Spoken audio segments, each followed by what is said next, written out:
لو تناهيتم إلى سر الحياة وصنعتم كائنا حيا نرى. لوگ کہتے ہیں محرم میں ہم نکاح کیوں کریں بھائی, فرض واجب تو نہیں ہے نا, چلو حرام نہیں ہے لیکن فرض بھی تو نہیں ہے نا.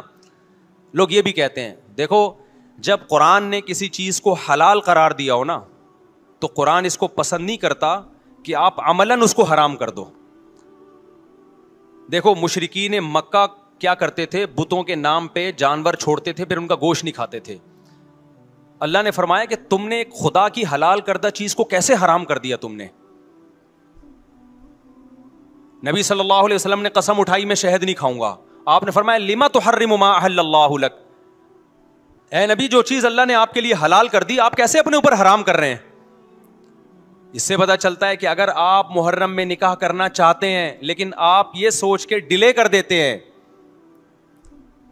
کہ بھائی اس مہینے میں لوگ نکاح کو برا سمجھتے ہیں, تو یہ ڈیلے کرنا آپ کے لیے ناجائز ہوگا. کیونکہ لما تحرم ما احل اللہ لک, اللہ نے جس چیز کو تمہارے لیے حلال کیا تم نے کس دلیل کی بیس کے پر اپنے اوپر پابندی لگائی ہے اس پر. ایک تو ہے نا کسی کو شادی کا خیال ہی سفر میں آ رہا ہے, ربیع الاول میں آ رہا ہے, وہ تو ایک الگ بات ہے, لیکن اس کا نکاح محرم میں ہونا تھا, صرف محرم کی وجہ سے وہ ڈیلے کر رہا ہے کہ جی میں ربیع الاول میں لے کے جاؤں گا. یہ ڈیلے کرنا قرآن و سنت پہ زیادتی ہے یا نہیں ہے؟ یہ اللہ کے حلال کو عملاً حرام کرنا ہے یا نہیں ہے؟ نہیں ہے بات سمجھ میں. پھر اگر کوئی شیعہ آپ سے کہتا ہے کہ بھئی آپ ہمیں چھیڑنے کے لیے یہ کام کر رہے ہو, آپ بولو نہیں بھائی ہم آپ کو چھیڑنے کے لیے نہیں کر رہے, آپ کا مسلک ہے, آپ اس پر عمل کریں, ہمیں اس پہ کوئی اعتراض نہیں ہے. لیکن ہم کس کے پر عمل کریں گے؟ ہم اہل سنت والجماعت ہیں. کتنے صحابہ ہیں, خود نبی کی نکاح محرم میں ہوا ہے. اور ویسے بھی ہمارے ہاں شہادت ایک منحوس عمل نہیں ہے, شہادت ایک مبارک عمل ہے. 10 محرم پہلے سے فضیلت والا دن تھا, محرم پہلے سے فضیلت والا مہینہ تھا. حسین ابن علی کی شہادت سے اس مہینے کے تقدس کو 4 چاند لگ گئے ہیں اور مقدس ہو گیا یہ مہینہ. یہ کیسی بات ہے جو شہادت کا دن ہو ہم اس کو منحوس قرار دے دیں؟ بھائی ہمارا یہ جگرا نہیں ہے. سمجھتے ہو کہ نہیں سمجھتے ہو؟ تو اس لیے محرم میں اگر کسی نے نکاح کرنا ہے اس کو ڈیلے مت کرو میرے بھائی.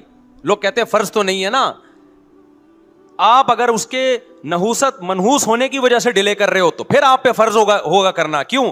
اس آیت کی روشنی میں لما تحرم ما احل اللہ لک, اے نبی جس چیز کو اللہ نے حلال قرار دیا آپ کس دلیل کی بیس پہ اس کو اپنے اوپر حرام کرتے ہیں؟ سمجھتے ہو کہ نہیں سمجھتے؟ تو اسی طرح یہ جو باقی کام محرم میں ہو رہے ہیں,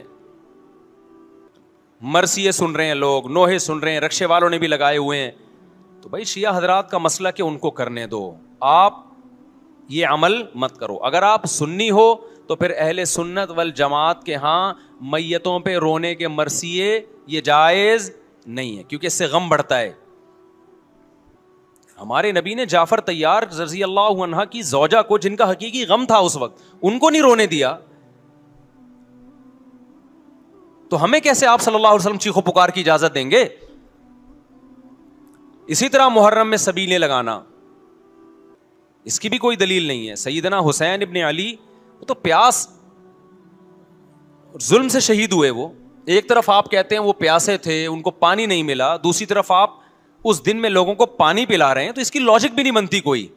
اسلام نے 10 محرم کو روزے کا دن قرار دیا, روزہ اور سبیل جمع نہیں ہو سکتے. سمجھتے ہو کہ نہیں سمجھتے؟ آپ کہہ سکتے ہیں کسی کو پانی پلانے پر کون پابندی لگا سکتا ہے؟ پانی پلاؤ بھائی پورے سال, اسپیسیفک ان دنوں میں کیوں پلا رہے ہیں آپ؟